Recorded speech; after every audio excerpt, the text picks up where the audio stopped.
Hello guys, आप सब कैसे हैं। आई होप आप सब ठीक होंगे और मैं आशा करती हूँ आप सब बहुत अच्छे होंगे। तो आप सभी का स्वागत है आपके यूट्यूब चैनल में। तो यहाँ सुबह का टाइम है और यहाँ लगा रही हूँ बर्तन। तो शाम के जैसे बर्तन रखे थे धुले हुए तो वही लगा रही हूँ। सबसे पहले बर्तन लगा देती हूँ क्योंकि अगर जैसे निकालने में वो होती है तो बर्तन वगैरह निकालूँ तो बर्तन ही लगा देती हूँ। और इस टाइम है जैसे मतलब छुट्टी भी है बच्चों की, तो इतनी ज़्यादा जल्दी भी नहीं उठ रही हूँ, थोड़ा लेट ही उठती हूँ मैं। तो और क्या होता है मेरा, क्या करती हूँ अब इस टाइम जैसे जल्दी उठ जाती हूँ सुबह के लिए और झाड़ू लगाकर और फिर आकर लेट जाती हूँ, मैं सो जाती हूँ फिर से दोबारा से। तो फिर मतलब थोड़ी बहुत देर के लिए 1 डेढ़ घंटे के लिए फिर से सो जाती हूँ। पता नहीं सुबह को उठो तो बहुत ज़्यादा जैसे आलस सा होता है। और जब बच्चे स्कूल जाते हैं तो मतलब वो होती है टेंशन सी दिल में, एक बहुत वो लगती है कि हाँ कि बच्चे स्कूल जाएंगे और उन्हें जैसे नाश्ता वगैरह देना है बना के। तो इस वजह से मतलब नींद वगैरह नहीं आती है। और इस टाइम में तो सुबह में उठ तो जल्दी जाती हूँ लेकिन झाड़ू लगाकर फिर दोबारा से फिर सो जाती हूँ मैं। तो फिर उठती हूँ तो उसके बाद में फिर चाय वगैरह तब बनाती हूँ मैं। तो यहाँ आज बनाऊँगी सोयाबीन की बड़ी। तो मैंने ये फुलाने रख दी है, थोड़े गर्म पानी कर लिया था मैंने हल्का, थोड़ा ऐसे गुनगुना तो जल्दी फूल जाती हैं। और इसमें डाल दो गर्म पानी में, ठंडे में डालो तो इतनी अच्छे से नहीं फूलती हैं और गर्म में डाल दो तो बहुत अच्छे से फूल जाती हैं। तो यहाँ जैसे चाय वगैरह जब तक पियेंगे तब तक बरियाँ भी जैसे फूल जाएंगी अच्छे से। तो फिर उसके बाद में जैसे चाय भी जैसे पी ली है हमने सबने, बच्चों ने और मैंने। और फिर उसके बाद में यहाँ छील ली आलू।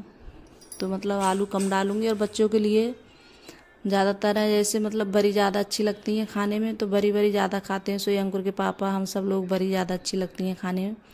और ये बरियाँ जैसे खाने से इनमें बहुत ज़्यादा मतलब प्रोटीन भी होता है और मतलब बहुत अच्छी होती हैं सेहत के लिए ये बड़ी। तो हमारे घर पे बहुत जल्दी जल्दी बन जाती हैं और लगती भी अच्छी हैं खाने में।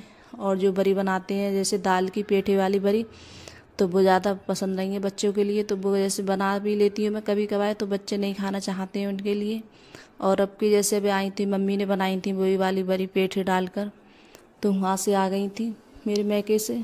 तो वो अभी ऐसी रखी हैं, बनी भी नहीं है, एक बार बनी है क्यों कोई खाता नहीं है तो इस वजह से बनाती भी नहीं हूँ। और मुझे तो अच्छी लगती हैं खाने में लेकिन मैं अपने अकेले की वजह से नहीं बना पाती हूँ क्योंकि जब बच्चे और जैसे अंकुर के पापा ये कोई नहीं खाता है तो इस वजह से फिर वो ऐसी रखी हैं और बन भी नहीं पाई हैं। तो यहाँ जैसे बड़ी भी मैंने नचोल ली थी अच्छे से और बड़ी भी जैसे अकोल ली है तेल लगाकर। और वही हल्दी मिर्च और धनिया पाउडर यही सब मतलब मसाले हल्दी वगैरह पाउडर सब डाल दिए मैंने। तो बरियाँ जितनी अच्छे से उड़ जाती हैं तेल में, नहीं थोड़ा तेल ज़्यादा लगता है इनमें, तो अच्छी लगती हैं खाने में। जो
तो यहाँ जैसे आटा भी मैंने लगा के रख दिया है और सब्जी भी जैसे बन गई थी, तो मैंने सब्जी निकाल ली है दूसरे बर्तन में। और जो चाय के और जैसे बर्तन थे, कढ़ाई वगैरह, तो ये भी तुरंत धो कर रख देती हूँ, क्योंकि मेरे पास में जब टाइम होता है तो धो कर रख देती हूँ। और ज़्यादा जब बाद में बहुत सारे बर्तन हो जाते हैं तो धुलने में बहुत होता है, तो इस वजह से मैंने पहले ही जैसे धुल के रख देती हूँ। और उसके बाद में फिर रोटी वगैरह बनाऊँगी, तो कढ़ाई भी और जो बर्तन है चाय के, तो वो भी मैंने साफ़ कर लिए हैं। तो और जब तक आटा भी जैसे सही हो जाता है, तो आटा मैंने इधर ही रख दिया है। और मैं ज़रूर जैसे जब आटा लगाती हूँ तो जैसे कपड़ा डाल देती हूँ ऊपर से, रुमाल। तो ये कम से कम 5-6 रुमाल है मेरे पास में इसी तरीके के, कि रोटी जब रखती हूँ जैसे तब भी डाल देती हूँ नीचे रोटी के और आटे पे। और इस टाइम अब गर्मी है तो इस वजह से आटा पता नहीं कैसा हो जाता है, ऊपर से बहुत ज़्यादा मतलब टाइट सा हो जाता है। और इससे ढक दो कपड़े से तो मतलब अच्छा रोटी बन जाती हैं और आटा भी ऊपर से ख़राब नहीं होता है। तो मैं ज़रूर जब थोड़ी बहुत देर जैसे टाइम लगता है सेकने में, तो इसी तरीके से ढक देती हूँ। तो इधर मैंने चावल भी रख दिए हैं बनने के लिए, चावल भी बनना है। और फिर उसके बाद में सेकूँगी रोटी। और बर्तन वगैरह कढ़ाई वगैरह सब धुल लिए मैंने। तो फिर बाद में जैसे जो खाने खाते हैं तो वही थोड़े बर्तन हो जाते हैं, थाली वगैरह, प्लेट वगैरह, और काफ़ी बर्तन हो जाते हैं। सुबह में जैसे चाय नाश्ते के होते हैं तो वो कुल बर्तन हो जाते हैं। और फिर कढ़ाई वगैरह तो ये भी सब धुल के रख दी है मैंने। तो अब बना लेते हैं रोटी और फिर उसके बाद में जैसे सब खाना खाएंगे गाइस।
तो जैसे रोटी भी बन गई है और यहाँ लगा लेती हूँ खाना। तो जैसे बच्चों ने तो पहले ही खा लिया था और अंकुर के पापा के लिए लगा रही हूँ मैं। तो यहाँ खीरा काट लिया है मैंने। और जो मैंने गैस वगैरह है, बर्तन है, वो तो तभी साफ़ कर लिए थे मैंने। थोड़े से बर्तन थे, बाद में जैसे परात वगैरह थी कि रोटी सेकी थी, तो वही बर्तन मैंने धुल के रख दिए। और फिर बाद में गैस उस सब भी जैसे साफ़ हो गई है, कर दिए मैंने। तो उनके लिए जैसे खाना लगा रही हैं। और आज जाऊंगी मैं गेहूँ फटकने के लिए, क्यों आटा जैसे ख़त्म हो चुका है, थोड़ा सा ही आटा रह गया है। तो जैसे गेहूँ भी साफ़ करूँगी तो काफ़ी टाइम लग जाता है गेहूँ साफ़ करने में। और जैसे मिट्टी वगैरह नहीं है इनमें, मतलब वो ये सेव हो जाते हैं जैसे खेत में, तो वही हो गए हैं, तो वही बीनने में टाइम लगता है। तो काफ़ी टाइम हो गया, करीब 2-2.5 घंटे में ये गेहूँ मुझसे साफ़ हुए थे। और इतनी ज़्यादा गर्मी भी लग रही थी, बहुत ज़्यादा ऊपर, तो गेहूँ साफ़ किए थे। तो अगर गाइस वीडियो अच्छी लगी हो तो लाइक करना, कमेंट करना और सब्सक्राइब करना और सभी दोस्तों में शेयर करना। और आप लोगों को मेरा छोटा सा वीडियो कैसा लगा, अगर वीडियो पसंद आ रही हो तो अपने दोस्तों में ज़रूर शेयर करना गाइस। और गांव में तो जैसे घर के ही नाच वगैरह होता है तो वो घर ही जैसे साफ़ करते हैं, तभी जैसे आटा वगैरह बनाते हैं, पिसवाते हैं जैसे चक्की पर। और गांव में जैसे मोल का जैसे नहीं आता है आटा, और वो तो घर के ही जैसे गेहूँ होते हैं तो वो डाल लेते हैं। तो वो घर के जैसे साफ वगैरह कर कर तब ऐसे पिसवाते हैं उनके लिए। तो ये काफ़ी टाइम में हुए थे मुझसे साफ। कि इनमें जैसे स्यूं बहुत है, जैसे स्यूं हो जाते हैं तो वही जैसे साफ़ करने में ज़्यादा टाइम लगता है, तो उन्हीं को जैसे साफ़ करती जा रही थी मैं। तो बाय गाइस।